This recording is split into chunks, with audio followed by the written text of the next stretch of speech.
देखो आज हम लोग पढ़ने वाले हैं 9th क्लास का 4th चैप्टर है ना। नाम है चैप्टर का linear equation in two variables. ठीक है, देखो नाम से पता चल रहा है लीनियर। लीनियर का मतलब है स्ट्रेट लाइन। लीनियर का मतलब क्या है? स्ट्रेट लाइन, यानी कोई भी चीज जो है वो एक स्ट्रेट लाइन के अलोंग चलेगी, उसे हम लोग क्या बोलेंगे? Linear equation. अच्छा, स्ट्रेट लाइन कैसे चलती है, इसका कहने का मतलब है स्ट्रेट लाइन अगर तभी चलेगी जब आपके जो वेरिएबल्स हैं उनकी पावर कितनी होगी? 1 होगी, तभी क्या हो पाएगा? हमारा स्ट्रेट लाइन होगा। अगर पावर 2 हो जाएगी तो स्ट्रेट लाइन ना हो करके फिर वो जो है वो मामला अलग हो जाएगा। ठीक है, तो देखो एक जो हमारी रेखा है उसको हम लोग लाइन बोलते हैं, रेखाखंड को सेगमेंट बोलते हैं। जो छोटा सा हिस्सा होता है तो हम लोग क्या बोलते हैं? सेगमेंट, मतलब रेखाखंड। हाँ, जो फिक्स होता है 2 पॉइंट है ना, उसे हम लोग क्या बोलेंगे? रेखाखंड बोलेंगे या सेगमेंट बोलेंगे। ठीक है, आ जाओ देखते हैं इसके बारे में, जो भी सारी चीजें हैं उसको हम लोग देखते हैं क्या हो सकता है। ठीक है, देखो सबसे पहले यहाँ पर बात करेंगे लीनियर, है ना। लीनियर मतलब क्या होता है? हाईएस्ट पावर इज 1, तभी लीनियर बन पाएगा। जैसे मान लो मैंने कोई इक्वेशन लिखा, मैंने लिखा यहाँ पर 2x है ना प्लस का 2 इज इक्वल का 0, तो ये क्या है हमारे पास में? लीनियर इक्वेशन है। क्यों? क्योंकि इसकी हाईएस्ट पावर क्या है? हाईएस्ट पावर 1 है ना। अगर हम यहाँ पर लिख देते 2x स्क्वायर, क्या लिखते हैं यहाँ पर हम लोग? 2x स्क्वायर, तो ये लीनियर इक्वेशन ना हो जाता। ठीक है, ध्यान रखना लीनियर के लिए हमेशा ध्यान रखना आपको हाईएस्ट पावर कितनी चाहिए? मैक्सिमम हाईएस्ट पावर कितनी होनी चाहिए? 1 होनी चाहिए। That is called linear. उसे हम लोग क्या बोल सकते हैं? लीनियर बोल सकते हैं, और किसी को लीनियर नहीं बोलेंगे। तो हाईएस्ट पावर अगर कितनी है बेटा? 1 है, तो क्या कहलाएगा हमारा? लीनियर कहलाएगा, नहीं तो लीनियर नहीं कहलाएगा। अब देखो आती है बात वेरिएबल्स की। वेरिएबल्स क्या होते हैं? ये क्या होते हैं? ये एक सिंबल्स होते हैं, है ना। वेरिएबल यूजुअली या सिंबल्स, ये एक प्रकार के सिंबल होते हैं, है ना, जो कि क्या करते हैं? ये लेटर्स के रूप में हम लोग उसको यूज करते हैं दैट रिप्रेजेंट एन अननोन और चेंजेबल वैल्यूज। जैसे हमने कहा x, अब x हमारा अननोन है और ये क्या है? हमारा चेंजेबल है। ये अननोन भी और क्या है? चेंजेबल भी है, कहीं भी बदल सकता है। x की वैल्यू तो चेंज हो सकती है ना। अननोन मतलब जिसे नहीं जानते उसे हम लोग क्या बोलते हैं? x बोलते हैं, है ना। तो ध्यान रखना, अननोन का मतलब जो हमें ना पता हो, चेंजेबल का मतलब जो हम लोग बदल सकते हैं, जो बार बार अपनी वैल्यू चेंज करता है। तो ये जो वैल्यूज है x, इसे हम लोग क्या बोल सकते हैं? This is unknown and changeable. ये क्या है? अननोन और चेंजेबल वैल्यू है, इसी को हम लोग क्या बोलते हैं? वेरिएबल। वेरिएबल मतलब होता है जो फिक्स ना हो, जो बार बार चेंज हो, जो बार बार बदले, अपने आधार को, अपनी चीजों को बदले, उसे हम लोग क्या बोलते हैं? वेरिएबल बोलते हैं। अच्छा, वेरिएबल के नीचे एक चीज लिखी हुई है, क्या है? कांस्टेंट। कांस्टेंट का मतलब जो क्या हो? फिक्स। मैंने बोला नंबर कोई ले लो, मैंने बोला 5, बताओ 5 वेरिएबल या कांस्टेंट है? फिक्स है ना, 5 तो फिक्स है, तो कांस्टेंट हो जाएगा। मैंने बोला 10, तो 10 भी क्या है हमारा? कांस्टेंट ही है। 10 क्या है हमारा? कांस्टेंट है। 7 क्या है? कांस्टेंट है। 8 क्या है? कांस्टेंट है। मतलब अगर हम कोई नंबर ले ले जो चेंज नहीं हो रहा है, दैट इज कॉल्ड कांस्टेंट। वो क्या हो जाएगा? कांस्टेंट। और अगर हम कोई ऐसी वैल्यू ले ले, जैसे मान लो x ले लिया, हमने y ले लिया, हमने p ले लिया, हमने q ले लिया, है ना। हम अगर मान लो कोई भी चीज ले रहे हैं, जैसे x y हो गया, हमने मान लो p ले लिया, हमने q ले लिया, कुछ भी ले लिया, a b c ले लिया, तो ये सब हमारे क्या कहलाते हैं? ये सब हमारे कहलाते हैं वेरिएबल्स, जो बदलते रहते हैं, बार बार अपनी वैल्यूज को बदलते हैं। That is called variable. उसे हम लोग क्या कहते हैं? वेरिएबल। कांस्टेंट क्या होते हैं? जिनकी वैल्यूज कभी भी बदलती नहीं है, दैट इज कॉल्ड कांस्टेंट। उसे हम लोग क्या कहेंगे बेटा? कांस्टेंट कहेंगे। That is called constant. ठीक है, आगे चलते हैं। लीनियर इक्वेशन, देखिए अब आ रही है बात कहां पर बेटा? Linear equation. नाम से पता चल रहा है a linear equation in which the highest power of variable is always 1। Linear equation में जो वेरिएबल है इनकी हाईएस्ट पावर कितनी रहेगी? हमेशा 1 रहेगी। इसी के लिए हम लोग बोलेंगे इसको क्या? Linear equation. हाईएस्ट पावर क्या होनी चाहिए? 1 होनी चाहिए, तो क्या कहलाएगा? Linear equation. मान लो यहां पर लिखा बेटा 2x plus 4y is equal 0। 2x plus 4y is equal 0, तो हमारे पास में क्या कहलाएगा? This is called linear equation. ये क्या हो जाएगा? Linear equation. क्यों? क्योंकि यहाँ पर पावर कितनी है? सब में 1 है। ठीक है, जैसे मान लो यहाँ पर लिखा हमने 4z plus 5 is equal 0। Highest power कितनी है वेरिएबल की? 1। तो अगर हाईएस्ट पावर वेरिएबल की 1 है तो हमारा क्या कहलाएगा? ये लीनियर इक्वेशन कहलाएगा। इसमें वेरिएबल की हाईएस्ट पावर कितनी होनी चाहिए? 1 होनी चाहिए। That is called linear equation. अब देखिए linear equation in one variable. अब देखो इन इक्वेशंस में आपको खाली एक वेरिएबल दिखाई देगा, x है तो सिर्फ x ही है ना।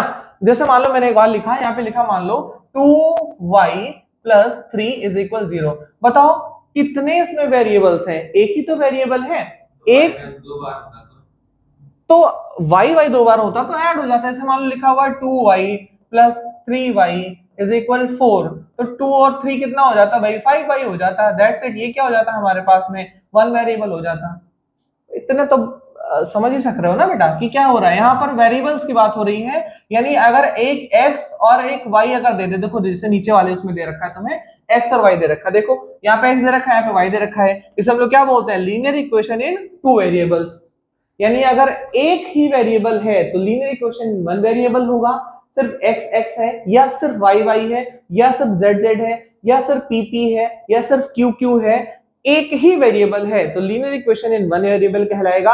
अगर दो वेरिएबल जैसे x और y है, x और y है बेटा, तो ये क्या कहलाएंगे? Linear equation in two variables. क्या कहलाएंगे? Linear equation in two variable. अगर एक से ज्यादा वेरिएबल है, टू, तीन होते तो तीन वेरिएबल बोल देते भाई। मान लो तीन वेरिएबल होते, लेट सपोज तीन वेरिएबल होते x y z, है ना, तो हम लोग क्या बोलते हैं? Linear equation in three variable. क्या दिक्कत थी, है ना? समझ रहे हो मेरी बात को?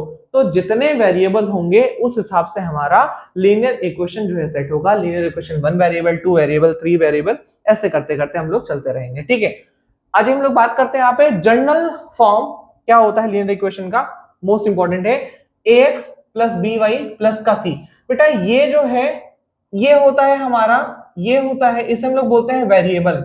ये दोनों के क्या होते हैं बेटा? हमारे पास में वेरिएबल होते हैं। ये होता है हमारा कांस्टेंट। ये क्या होता है? हमारा कांस्टेंट। और बेटा ये जो a और b आपको दिखाई दे रहे हैं, दिखाई दे रहे हैं ना, ये a और ये b, इसको बोलते हैं सोशियोमेट्री कोफिशिएंट। क्या बोलते हैं? सोशियोमेट्री कोफिशिएंट बोलते हैं। हाँ, सोशियोमेट्री कोफिशिएंट। कोई जरूरी नहीं कि इस इक्वेशन में ये हो सकता है ना भी हो, कोई दिक्कत वाली बात नहीं है। ठीक है, हमें इससे मतलब नहीं है, हमें सिर्फ इससे मतलब है वेरिएबल और कांस्टेंट से। जो अपने आप को बदलते रहे उन्हें हम लोग क्या बोलते हैं बेटा? वेरिएबल बोलते हैं। जो कभी ना बदले उसे हम लोग क्या बोलते हैं बेटा? कांस्टेंट बोलते हैं। ठीक है, और ये इसका जनरल फॉर्म है ax plus B Y plus का c। क्या है इसका general form? ax plus B Y plus का c। This is the general form of the linear equation in one variable, sorry two variable का। ये क्या है हमारे पास है? जनरल फॉर्म है। टू वेरिएबल क्यों है? क्योंकि यहाँ पर एक वेरिएबल ये है और दूसरा वेरिएबल इसके बगल में है, तो हम लोग क्या बोल सकते हैं? General form of two variables. ठीक है, दो वेरिएबल का ये क्या हमारे पास में एक जनरल फॉर्म कहलाएगा। अब इसी के तर्ज पर हम और भी इक्वेशंस लिख सकते हैं। जैसे मान लो मैंने लिखा, इसे के नीचे लिख रहे हैं 4x प्लस 3y प्लस का 4 इज इक्वल का 0। भाई हो सकता है, नहीं हो सकता? ये भी तो हो सकता है। मान लो मैंने लिखा है यहाँ पे 5x से लिख ले, है ना। मान लो यहाँ पे लिखा मैंने 5x प्लस 4y प्लस का 2 इज इक्वल का 0। मान लो मैंने लिखा है यहाँ पे 6x प्लस 4 बदल लिया, 1y ले रहे हैं या y ले रहे हैं, प्लस का 4 इज इक्वल का 0। समझ रहे हो? तो ये इसका एक जनरल फॉर्म है। मतलब हमने इसी फॉर्म में सबको देखना है। हमने क्या करना है? इसी फॉर्म में सबको देखना है। और थोड़ा बहुत हम फॉर्म चेंज कर सकते हैं। कैसे चेंज कर सकते हैं? ध्यान देना कैसे हम लोग बदल सकते हैं। इसको हम लोग ऐसे भी लिख सकते हैं, जैसे लिखा हुआ है ax प्लस का by इज इक्वल का c भी लिख सकते हैं। ठीक है, जैसे मान लो मैंने लिखा 4x प्लस का 5y इज इक्वल का 3, है ना। ये भी आप बोल सकते हो। ये स्टैंडर्ड फॉर्म है, ये जनरल फॉर्म है, ये स्टैंडर्ड फॉर्म है। हम सारे क्वेश्चंस को इसी तरीके से जो है वो डील करेंगे, इसी हिसाब से सबको डील करेंगे। That is called standard form, है ना। This is general form and this is standard form. ये हमारे पास में स्टैंडर्ड फॉर्म है, इसी हिसाब से हम लोग सारे फॉर्मूले को डील करेंगे। अच्छा, इसमें सबसे बड़ी बात क्या है? ये कह रहा है कि solution of the linear equation. हालांकि ये जब आप 10th में पहुंचोगे तो आपके लिए आता है, बट ठीक है, मैं यहाँ पे थोड़ा रेफरेंस दे रहा हूँ। कह रहा है solution of the linear equation. A linear equation in two variable has infinitely many solution. Linear equation of two variable के infinite solution हो सकते हैं। Infinite मतलब अनगिनत solution हो सकते हैं, है ना। कैसे हो सकते हैं अनगिनत solution? क्योंकि यहाँ पे देखो दो वेरिएबल हैं। वेरिएबल का मतलब अपनी बातों को बदलने वाले, अपने आप से मुकर जाने वाले। तो अगर एक अपनी वैल्यू को चेंज करता है तो दूसरा उसके अकॉर्डिंग क्या कर लेता है, अपनी वैल्यू को चेंज कर लेता है और फिर रिजल्ट आपके हक में आ जाता है। ठीक है, इसलिए दो वेरिएबल हैं तो इनफाइनाइट सोल्यूशन होगा, इस बात को ध्यान रखना हमेशा। मैं इसको सॉल्व करके दिखा दे रहा हूं, ठीक है। हालांकि ये आपके सिलेबस में सॉल्व इसको करना है नहीं, बट फिर भी मैं आपको इसको सॉल्व करके दिखा दे रहा हूं। देखो, जैसे अगर आप उसको सॉल्व करना है 3 4 5 जो भी निकालना हो, यहाँ पे आप लिख लोगे x, यहाँ पे क्या लिख लोगे आप y लिख लोगे। ठीक है, एक जगह आप x लिख लोगे, एक जगह y लिख लोगे। ठीक है, मैं यहाँ पे एक लाइन बना दे रहा हूँ, एक लाइन ऐसे बना दे रहा हूँ, एक लाइन ऐसे, एक लाइन ऐसे। सोल्यूशन हम लोगों को करना है बेसिकली। अब सुनो, x की वैल्यू आप 0 ले लो, x की वैल्यू क्या ले लो आप 0 ले लो। बेटा जैसे आप x की वैल्यू 0 लोगे तो ये टर्म तो 0 हो जाएगी भाई, ये टर्म आपके पास में 0 हो गई, प्लस 2y भाई 6 को उधर लेके चले जाओ तो क्या हो जाएगा, यहाँ पर 6 हो जाएगा ना। ये टर्म 0 हो गई तो इससे हमें मतलब नहीं है, y को यहीं रोक लो, 6 ऐसे है, अपॉन का कितना आ जाएगा 2, ये इसके नीचे आ जाएगा, 2 3 जा कितना हो जाएगा 6, यानी बेटा y की वैल्यू क्या आ जाएगी 3, यानी x बराबर 0 पर y की वैल्यू कितनी आ गई है 3 आ गई है। ठीक, अब आपको सर आपने x की वैल्यू 0 के लिए, हमें y की वैल्यू 0 ले लेनी है, तो सर ठीक है हम y की वैल्यू 0 ले ले रहे हैं, y की वैल्यू में क्या कर ले रहे हैं 0 ले ले रहे हैं। तो बेटा अगर हम y की वैल्यू 0 ले लेंगे तो देखो y की वैल्यू 0, इसका मतलब ये पूरा का पूरा पार्ट क्या हो जाएगा 0 हो जाएगा।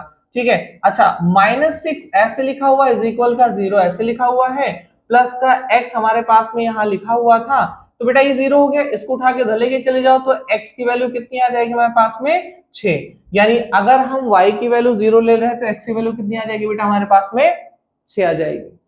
ठीक, अब को सर हम x की वैल्यू 1 लेना चाहेंगे, आ जाओ x की वैल्यू हम लोग 1 ले ले रहे हैं। सर x की वैल्यू अगर हम लोगों ने 1 ले लिया तो 1 हो गया, प्लस 2y इज इक्वल का 6, इसको उठा के उधर लेके चले गए हैं, 1 उठ के उधर जाएगा, यानी 2y इज इक्वल का 6 माइनस का क्या हो जाएगा 1 हो जाएगा, तो y इज इक्वल क्या हो जाएगा 6 में से 1 गया 5 अपॉन का 2 है ना, तो 2 2 जा 4 और 2 5 जा 10।